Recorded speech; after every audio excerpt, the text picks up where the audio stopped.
This is Clark Kent from the Predatory London Network, out with the news that 6 months ago, $23 million was given to police departments for body cameras. And since then, there was an 80% drop in complaints and 60% drop in use of force. What do you think of this?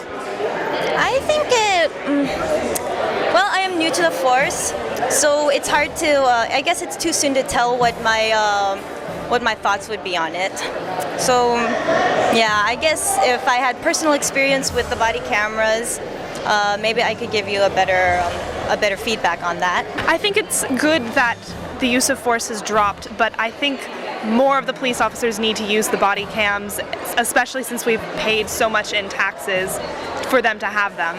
I believe that it's true because the body cams out there are supposed to use to protect not just the cops, and it also protects the civilians as well in regards to excessive force or whatever and speech and whatnot.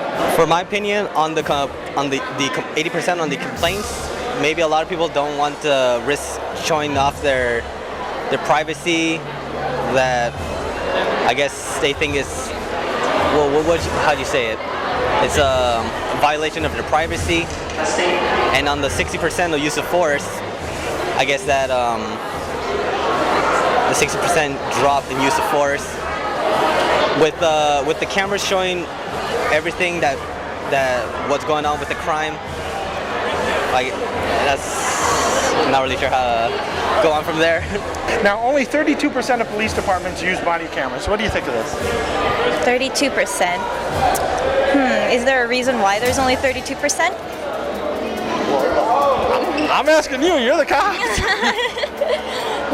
Well, again, I don't really have much experience with the body cameras, but yeah, I would try interviewing someone who has actually had experience with the body camera. Only 32%. I guess for today's society, I guess it's kind of strange that most people don't want to wear the body camera. Might be more the corrupted ones that likes to abuse their authorities. That's what I think is wrong. But those who actually use it, I say I support them because they're actually following their rules. Somehow I believe there's more than 32, but I mean, some departments are still trying to catch up to like the funding, and funding is very hard in my opinion. Again, they need to actually make use of that kind of budget, and if they don't have anything to hide, then it's not a problem for them to be wearing the cams. It keeps them safe as well. Questions around about how much of the officer's day to record and how long before making the footage public. What do you think of that?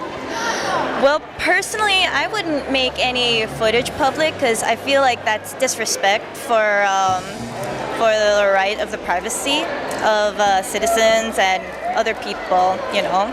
In regards to how much of the officer's day should be recorded, I believe it should be recorded minus the times they're like breaks.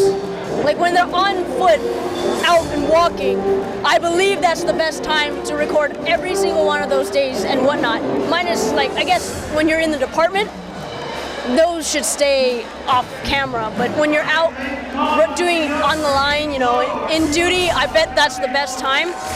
But, and then how long should it be made public? That's per discretion, really. I mean, it's all media and politics and stuff, so I don't know what I think on that. Well, I don't see the problem with having the body cams on as long as they're, for as long as they're on duty, but in terms of when the footage should be released, I mean, there's a certain amount of time for court cases to be resolved and that sort of thing. To the general public, that depends on the case. Mostly I noticed that most of the big thing, if they record, mostly takes about a couple months before they make it public, and by then it's gonna be old news by now. But still, if they show something that's pretty horrific, people will make a big deal out of it. Taser International is the main company supplying cameras to the police. Should tasers also be used by police? And what do you think about Taser International getting so much of that business? What do you mean by should tasers be used by police? Like taser guns? I say that should be used more often than first line of defense of regular guns. But, if you're on the force or whatever, you can't stop yourself from reaching for the first main line of defense.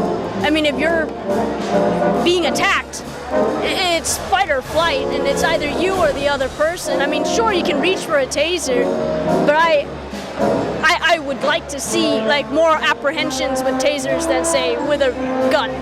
Yeah, it's for the other person's safety. For me, it really depends on the situation. I don't think tasers should be used quite often, but only when necessary, when putting down criminals, without the need for firearms. So I think tasers can be necessary, but yeah.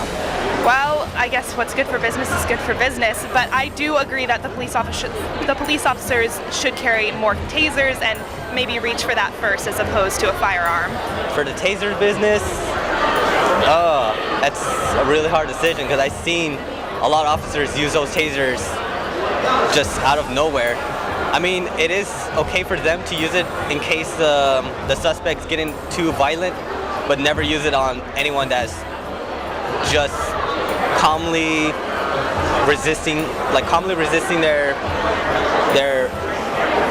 what do you call it? Their accusation. So in closing, is there any last minute things you'd like to say? I mean, based on what the media puts, apparently for officers and how the police is excessive and all of this stuff, I think they're still there for the good of the people. Not one bad apple makes everybody bad. That's what I see, as far as, relating to police and media. I'd like to say, please no discrimination against bunnies. I am the very first bunny cop, and yes, that's it. Shout out to this TitanCon, and shout out to my buddies that could make it with me. So in closing, this is Clark Kent from the Predatory Lending Network saying, live long and prosper.